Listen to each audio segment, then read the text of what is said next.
ಮಧ್ಯಪ್ರಾಚ್ಯದಲ್ಲಿ ಹೆಚ್ಚುತ್ತಾ ಇರುವ ಉದ್ವಿಗ್ನತೆಯ ನಡುವೆ ಭಾರತ ತನ್ನ ಇಂಧನ ಭದ್ರತೆಯನ್ನ ಕಾಪಾಡಿಕೊಳ್ಳಲು ಮಹತ್ವದ ರಾಜತಾಂತ್ರಿಕ ಪ್ರಯತ್ನಗಳನ್ನ ನಡೆಸ್ತಾ ಇದೆ. ಈ ಹಿನ್ನೆಲೆಯಲ್ಲಿ ಭಾರತದ ವಿದೇಶಾಂಗ ಸಚಿವರಾದ ಎಸ್ ಜೈಶಂಕರ್ ಇರಾನ್ ಜೊತೆ ನೇರ ಸಂವಾದ ನಡೆಸುವುದು ಸಮುದ್ರ ಮಾರ್ಗದ ಸಾಗಾಟ ಪುನರಾರಂಭಿಸಲು ಅತ್ಯಂತ ಪರಿಣಾಮಕಾರಿ ವಿಧಾನ ಎಂದು ಹೇಳಿದ್ದಾರೆ. ಬ್ರಿಟನ್ನ ಪ್ರಸಿದ್ಧ ಪತ್ರಿಕೆ ಫಿನಾನ್ಷಿಯಲ್ ಟೈಮ್ಸ್ಗೆ ನೀಡಿದ ಸಂದರ್ಶನದಲ್ಲಿ ಜೈಶಂಕರ್ ಅವರು ಈ ಮಹತ್ವದ ಮಾಹಿತಿ ಹಂಚಿಕೊಂಡಿದ್ದಾರೆ. ಅವರ ಪ್ರಕಾರ ಭಾರತ ಈಗಾಗಲೇ ಇರಾನ್ ದೇಶದೊಂದಿಗೆ ನೇರ ಮಾತುಕತೆ ನಡೆಸ್ತಾ ಇದೆ. ಈ ಮಾತುಕತೆಗಳ ಮುಖ್ಯ ಉದ್ದೇಶವೆಂದರೆ ಜಾಗತಿಕವಾಗಿ ಅತ್ಯಂತ ಮಹತ್ವದ ಸಮುದ್ರ ಮಾರ್ಗಗಳಲ್ಲಿ ಒಂದಾದ ಸ್ಟ್ರೈಟ್ ಆಫ್ ಹಾರ್ಮುಜ್ ಮೂಲಕ ಸಾಗುವ ನೌಕೆಗಳ ಸಂಚಾರವನ್ನ ಪುನರಾರಂಭಿಸುವುದು. ಈ ಸಮುದ್ರ ಮಾರ್ಗದ ಮಹತ್ವ ಬಹಳ ದೊಡ್ಡದು. ಜಾಗತಿಕವಾಗಿ ಸಾಗುವ ಒಟ್ಟು ಕಚ್ಚಾ ತೈಲ ವ್ಯಾಪಾರದ ಸುಮಾರು 20% ಭಾಗ ಇದೇ ಮಾರ್ಗದ ಮೂಲಕ ಸಾಗುತ್ತೆ.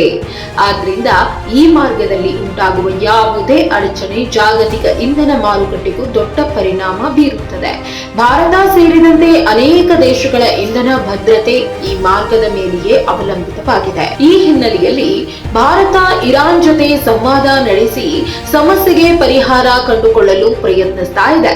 ಜೈಶಂಕರ್ ಅವರ ಪ್ರಕಾರ ತೆಹರಾನ್ ಜೊತೆ ನೇರವಾಗಿ ಮಾತುಕತೆ ನಡೆಸಿ ಸಮಸ್ಯೆ ಪರಿಹರಿಸುವುದು ಹೆಚ್ಚು ಪರಿಣಾಮಕಾರಿ ಎಂದು ಭಾರತ ನಂಬಿದೆ. ಅವರು ಹೇಳುವಂತೆ ಇದು ಸ್ವಾಗತಾರ್ಹ ಬೆಳವಣಿಗೆ, ಆದ್ರೆ ಇನ್ನೂ ಮಾತುಕತೆಗಳು ಮುಂದುವರಿಯುತ್ತಿವೆ.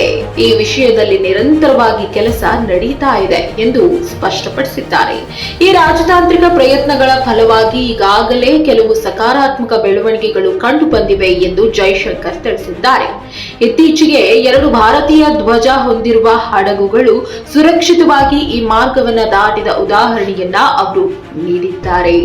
ಈ ಹಡಗುಗಳಲ್ಲಿ ಒಂದಾದ INS ಶಿವಾಲಿಕ್ ಮತ್ತು ಮತ್ತೊಂದು ನಂದಾದೇವಿ. ಈ 2 ಹಡಗುಗಳು ಸುಮಾರು 92,712 ಮೆಟ್ರಿಕ್ ಟನ್ LPG ಸಾಗಿಸ್ತಾ ಇದ್ದು ಈಗ ಭಾರತದತ್ತ ಪ್ರಯಾಣಿಸ್ತಾ ಇವೆ. ಈ ಹಡಗುಗಳು ಗುಜರಾತಿನ ಪ್ರಮುಖ ಬಂದರುಗಳಾದ ಮುಂಡ್ರಾ ಪೋರ್ಟ್ ಮತ್ತು ಕಾಂಡ್ಲಾ ಪೋರ್ಟ್ ಕಡೆಗೆ ಬರ್ತಾ ಇವೆ. ಇದು ಭಾರತಕ್ಕೆ ಅತ್ಯಂತ ಮಹತ್ವದ ಬೆಳವಣಿಗೆ ಎಂದು ಹೇಳಲಾಗ್ತಾ ಇದೆ. ಆದ್ರೆ ಜೈಶಂಕರ್ ಅವರು ಸ್ಪಷ್ಟಪಡಿಸಿರುವಂತೆ ಎಲ್ಲಾ ಭಾರತೀಯ ಧ್ವಜ ಹೊಂದಿರುವ ಹಡಗುಗಳಿಗೆ ಅನ್ವಯಿಸುವಂತೆ ಯಾವುದೇ ಸಮಗ್ರ ಅಥವಾ ಶಾಶ್ವತ ಒಪ್ಪಂದ ಇನ್ನೂ ಮಾಡಲಾಗಿಲ್ಲ. ಅಂದ್ರೆ ಈಗಾಗಲೇ ಸಾಗ್ತಾ ಇರುವ ಹಡಗುಗಳ ಸಂಚಾರವನ್ನ ಪ್ರತ್ಯೇಕವಾಗಿ ಪರಿಶೀಲಿಸಿ ಅನುಮತಿ ನೀಡಲಾಗ್ತಾ ಇದೆ. ಅವರು ಹೇಳುವಂತೆ ಪ್ರಸ್ತುತ ಪರಿಸ್ಥಿತಿಯಲ್ಲಿ ಪ್ರತಿಯೊಂದು ಹಡಗಿನ ಸಂಚಾರವನ್ನ ಕೇಸ್ ಬೈ ಕೇಸ್ ಬೇಸಿಸ್ ನಲ್ಲಿ ನಿರ್ವಹಿಸಲಾಗ್ತಾ ಇದೆ. ಅಂದ್ರೆ ಪ್ರತಿ ಹಡಗಿಗೆ ಪ್ರತ್ಯೇಕವಾಗಿ ಅನುಮತಿ ನೀಡುವ ಕ್ರಮವನ್ನ ಅನುಸರಿಸಲಾಗ್ತಾ ಇದೆ. ಮಧ್ಯಪ್ರಾಚ್ಯದಲ್ಲಿ ನಡೀತಾ ಇರುವ ಉದ್ವಿಗ್ನತೆ ಜಾಗತಿಕ ವ್ಯಾಪಾರ, ಇಂಧನ ಪೂರೈಕೆ ಮತ್ತು ಸಮುದ್ರ ಸಾರಿಗೆ ಮೇಲೆ ಪರಿಣಾಮ ಬೀರುವ ಸಾಧ್ಯತೆ ಇರುವುದರಿಂದ ಭಾರತ ಬಹಳ ಎಚ್ಚರಿಕೆಯಿಂದ ಈ ಪರಿಸ್ಥಿತಿಯನ್ನ ನಿಭಾಯಿಸುತ್ತಿದೆ. ಒಟ್ಟಾರೆ ನೋಡಿದ್ರೆ ಇರಾನ್ ಜೊತೆ ನೇರ ಸಂವಾದ ನಡೆಸುವ ಮೂಲಕ ಸಮುದ್ರ ಮಾರ್ಗದ ಸಾಗಾಟವನ್ನ ಸುರಕ್ಷಿತವಾಗಿ ಪುನರಾರಂಭಿಸುವ ಪ್ರಯತ್ನದಲ್ಲಿ ಭಾರತ ಮುಂದಾಗಿದೆ. ಈ ರಾಜತಾಂತ್ರಿಕ ಕ್ರಮಗಳು ಭಾರತದ ಇಂಧನ ಭದ್ರತೆ ಮತ್ತು ಆರ್ಥಿಕ ಸ್ಥಿರತೆಗೆ ಬಹಳ ಮುಖ್ಯವಾಗಿದೆ. ಇದು ಮುಂದಿನ ದಿನಗಳಲ್ಲಿ ಜಾಗತಿಕ ಇಂಧನ ಮಾರುಕಟ್ಟೆಗೂ ಮಹತ್ವದ ಪರಿಣಾಮ ಬೀರುವ ಸಾಧ್ಯತೆ ಇದೆ ಎಂದು ತಜ್ಞರು ಅಭಿಪ್ರಾಯಪಟ್ಟಿದ್ದಾರೆ.